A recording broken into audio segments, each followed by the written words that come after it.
because a lot of people may not even be able to watch us on the air at this hour, 12:32. They probably are checking their phones if they still have a little juice left on their phone, checking their phones for the latest updates. So Pete Parringer providing updates on social media, doing a little quick live walk and talk Twitter video to show what's going on there. You heard him say they're working to secure that plane.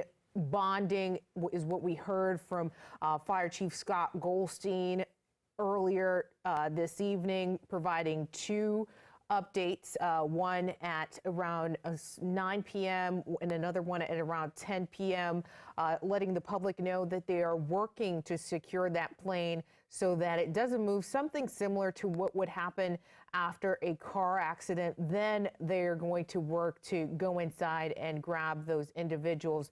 Let's get over one more time to our Daniel Hamburg, who is on the ground. We want to stay on this live picture as this crane is now more than 100 feet in the air trying to rescue the individuals inside that plane that crashed into those power lines in Gaithersburg just before 6 p.m.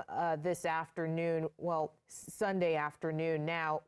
We're now in Monday.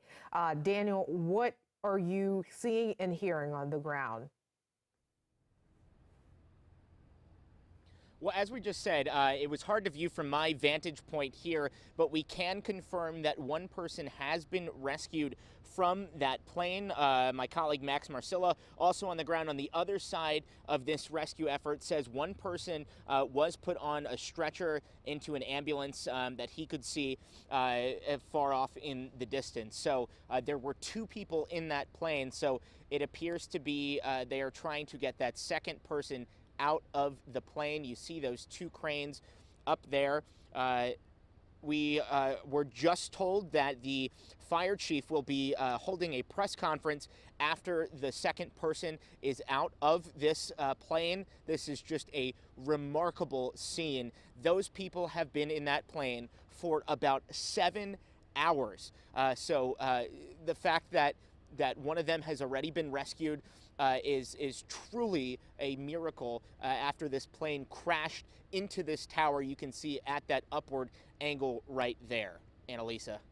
Daniel, you said one person rescued, and so many people I know are breathing a sigh of relief. They were waiting for some good news, and we're getting this good news just after midnight here. There's the video image again of that crane in the air. Were you able to see, Daniel, how they were able to get the person out?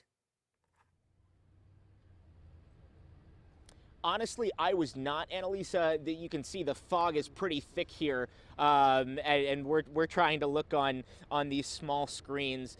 You probably have it bigger than we do, watching it on those on your TV screens right now. But it does appear again they had to secure both sides of this plane. There are two cranes on either side. The one on the left-hand side of your screen, that bucket, is how they got the person, the first, either the pilot or the passenger, out of the plane on that left side of the plane. But it is kind of hard. It seems that the fog has rolled back in here a little bit. Hard to see. And Daniel, where you're standing, you were right in front of, just giving the viewers an idea of where you're at. You are in front of some shopping centers in that area. There were lots of people hours ago watching to see what would happen, and they were cheering when that crane went up. Where are those people now? Are you still seeing people around you? There's still a little bit of a crowd after the first cheering that we heard for the first person taken down. Some people did start walking away, but there is still maybe 3 dozen people here standing around to watch. Is there anyone close by to you that we could talk to? A reaction to this? What is happening around you? And it appears they just got the second person out of the plane. Another round of cheers. You can see in these images we're showing to you live, this second person has been taken out of the plane and is in the bucket truck This is just miraculous to see this live. The second person has been rescued. We do know that plane could be up there for several days as the FAA, NTSB, the other federal agencies investigate this, but that second person is coming down after almost 7 hours in that plane.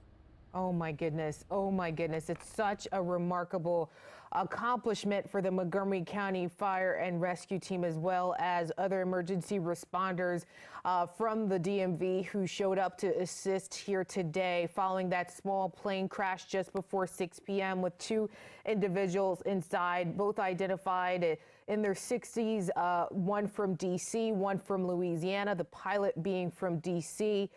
We are still waiting to learn more about their condition, exactly how they are doing after surviving something like this. We did hear from Chief Goldstein basically saying that he could not provide too many details in terms of how they're doing, but we should know more when they are on the ground. And this is live picture, a live video now of that crane coming down. They were up in the air more than 100 feet for several hours there.